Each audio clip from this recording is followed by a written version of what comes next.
Hey everyone, Mike Mulligan here. I am a certified orientation and mobility specialist, and today's video I'm going to be doing a review and demonstration of the new Pathfinder 360 cane tip by Ambutech.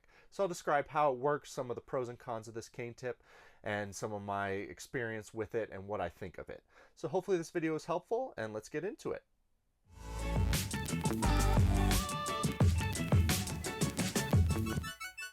Alright, so I want to start this video here by giving a description of the Pathfinder 360 cane tip. So I'm here sitting at a table. I have the cane tip on a black cutting board to hopefully add a little bit of contrast. And the Pathfinder 360 cane tip, the design behind this is that the cane tip can roll in a 360-degree motion. So unlike a rollerball cane tip, which I just picked up and have in my right hand here, that only rolls left and right, the Pathfinder 360 cane tip is designed to roll left and right, but also can roll forwards and back and do that 360-degree motion, hence the name Pathfinder 360 cane tip. So the way this is designed is it's very similar size to a rollerball cane tip. So I have both here in my hand. And the Pathfinder 360, unlike the rollerball, has a little split down the middle of the ball. So it's like two halves of a ball kind of being put back together, but there's a little gap in between. And that's important for the design, but also it can be a con. I'll show you in a little bit. And then underneath that, instead of going right into where it normally hooks onto a cane, so this is a hook style, so it hooks onto a hook style cane, there is a black section on this cane tip that spins left and right. I'm assuming there's some sort of bearing in there.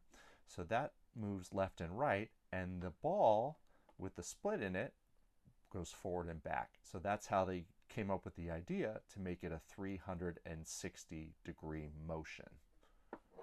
So here I am just demoing it again on this cutting board. Can push it forward, rolls left and right. All right, so now that you have an idea of the description of what this cane tip is and kind of its purpose, I'm going to start doing a little demonstration outside.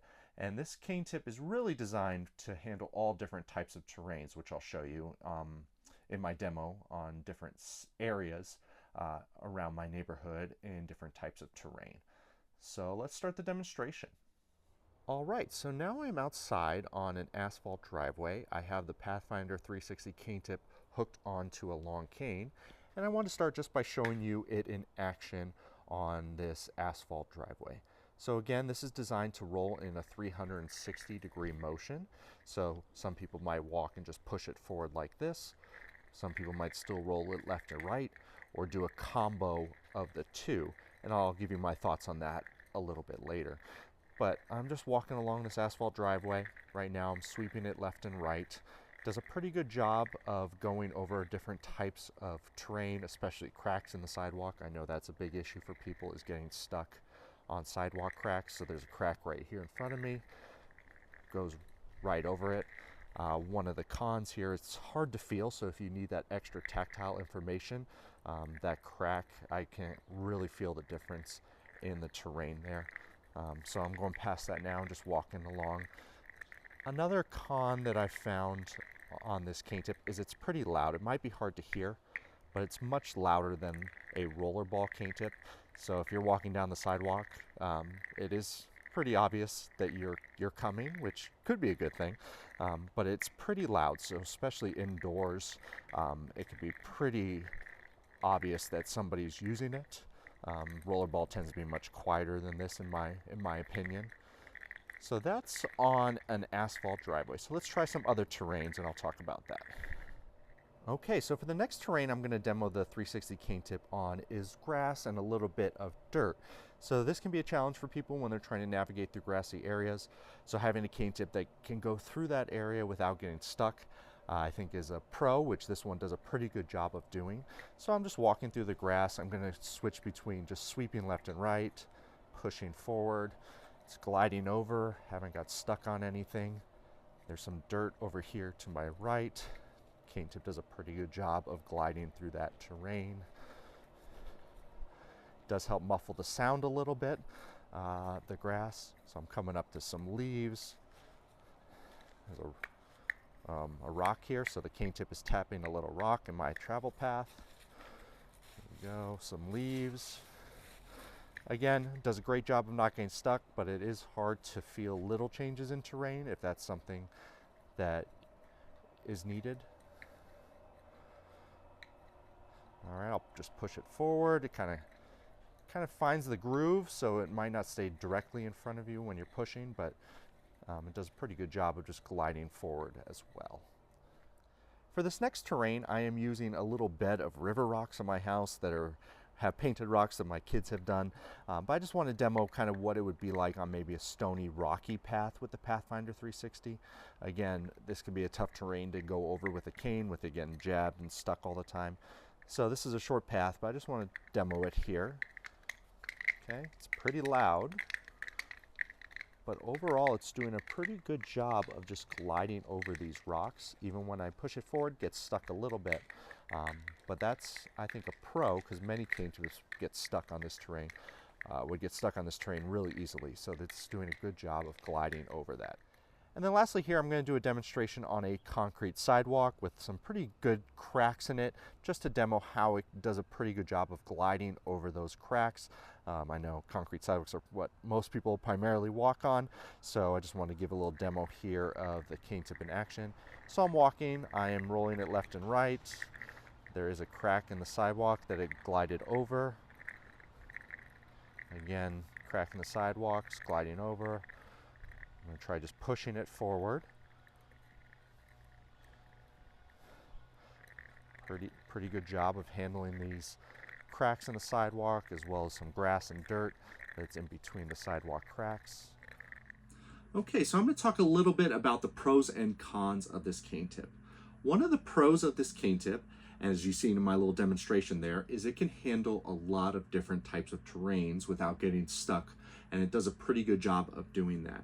So it went really well over the grass without getting stuck. It handled those river rocks, the sidewalk, the asphalt without getting stuck in the cracks. So that's really the main purpose behind this cane tip, is to handle a lot of different terrains with ease. So the next one here can be both a pro and a con, and I think it's really important to talk about, in that because the cane tip can get pushed straight forward while you're walking, if somebody has a good amount of usable vision and they're really just looking to use a cane for detecting large obstacles or drop-offs in their environment, this could be a good option. But if somebody really needs to sweep their cane left and right doing constant contact for full protection, and they're using this cane tip, it might cause an issue in that I've seen people do this, that they just start pushing the cane forward because it does want to glide that way, the way it's designed, which can be a problem because if somebody's pushing the cane and they really need to be sweeping it across their whole body, that leaves themselves open up to tripping or bumping into the obstacles and potentially getting hurt. So again, that could be a pro and a con, being able to push it forward. So here are a few more cons I found with this cane tip after doing some testing with it. One is the crack in between the two ball halves, which is important for the design to make it roll in this 360-degree motion, can get stuck with things. So gravel can get stuck in there, dirt, pebbles. A lot of times it does find its way out, but it is an issue. It can make it a little bit louder, so just wanted you to be aware of that. Another thing with this cane tip, in general, it's a pretty loud cane tip. So if that's something that bothers you, it can be distracting having that much noise. It does make you, if you're using the cane, a little bit more obvious to people, which could be helpful, may not be helpful depending on how you think about it. But again, it is a pretty loud cane tip, probably one of the louder cane tips I've demoed and used. And then another con of this cane tip is it's not designed for two-point touch. So that might not be a con if you don't do two-point touch and you're in constant contact, but if you're someone who likes to tap the cane left and right while you're walking, this cane tip will not work for that.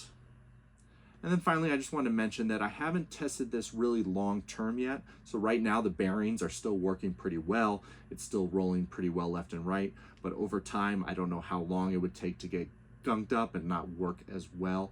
And when that happens, it might not be as effective as when it was first bought. So again, just keep that in mind, that I haven't had a chance to really test it out long term to see how well it holds up over time. So overall, I find this to be a pretty cool cane tip. It's definitely not for everybody, and it is more expensive than a standard cane tip. So a rollerball cane tip is about $10. This is about $40. So there's a big jump in price there. So I definitely recommend, if you can, testing it out ahead of time. And if you can do it with a orientation mobility specialist, even better, to get an idea if this is a good option for you. So this is the Pathfinder 360 cane tip. Hopefully this video was helpful in learning more about it. And thank you so much for joining me today, and have a wonderful day.